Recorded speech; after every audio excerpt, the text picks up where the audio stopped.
ऊंचे पहाड़ों के पीछे एक घना और रहस्यमयी जंगल था। लोगों का कहना था कि उस जंगल में समय रुक जाता है और वहां अनोखे चमत्कार होते हैं। उसी जंगल के किनारे एक छोटा सा गांव था, जहां एक बूढ़ी महिला दादी ज़ैनब रहती थीं। दादी उम्र दराज थीं, मगर हिम्मत और दिलेरी में किसी से कम नहीं।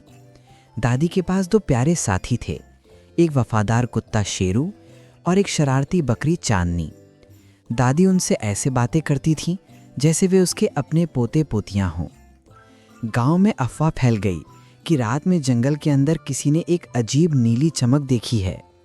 कुछ लोग डर गए, कुछ लोग उत्सुक हुए, लेकिन दादी ज़ैनब ने फैसला किया कि वे इस रहस्य का पता ज़रूर लगाएंगी। अगली सुबह दादी ने अपनी लकड़ी की लाठी उठाई, चांदनी को बांधा और शेरू को साथ लेकर जंगल की ओर चल पड़ी।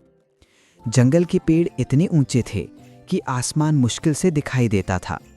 हवा में नमी थी, पत्तों की सरसराहट और पक्षियों की आवाज़ें गूंज रही थीं। शेरू बार बार रुककर किसी चीज़ को सूंघता, जैसे उसे कुछ महसूस हुआ हो। चांदनी कभी इधर उछलती, कभी उधर, लेकिन दादी की आवाज़ पर तुरंत लौट आती। जैसे जैसे वे जंगल के भीतर बढ़ते गए, एक अजीब सी शांति फैलने लगी। ऐसा लग रहा था मानो जंगल उन्हें देख रहा हो। अचानक तीनों ने एक पेड़ के पास से नीली मुलायम रोशनी चमकती देखी। शेरू हल्के से भौंकने लगा, लेकिन दादी ने उसके सर पर हाथ फेरते हुए कहा, डर मत, सच हमारा इंतजार कर रहा है। वे धीरे धीरे रोशनी के पास पहुंचे और देखा कि जमीन में आधा दबा हुआ एक पुराना टूटा हुआ लाल लालटेन नीली रोशनी छोड़ रहा था। उसके आसपास अनोखे चमकीले फूल उगे थे जो किसी ने कभी नहीं देखे थे।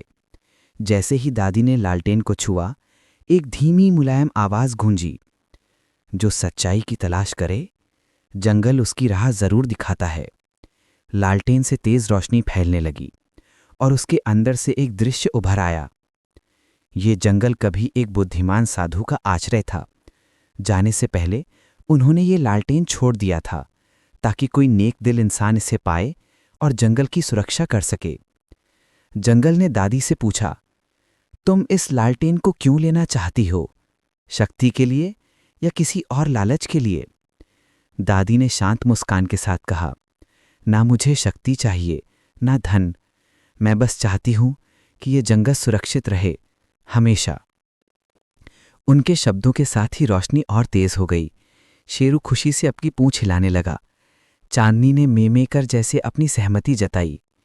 जंगल ने दादी को एक वरदान दिया, जब भी दादी या उनके ये दोनों साथी जंगल में आएंगे, जंगल उन्हें रास्ता दिखाएगा, उनकी रक्षा करेगा और कभी उन्हें भटकने नहीं देगा। दादी ने लालटेन वहीं छोड़ दिया, क्योंकि कुछ चीजें अपनी जगह ही अच्छी लगती हैं। दादी, शेरू और चांदनी मुस्कुराते हुए गांव लौट आए। लोग हैरान रह गए कि वे इतने रहस्यमय जंगल में जाकर भी इतनी शांत और खुश कैसे हैं।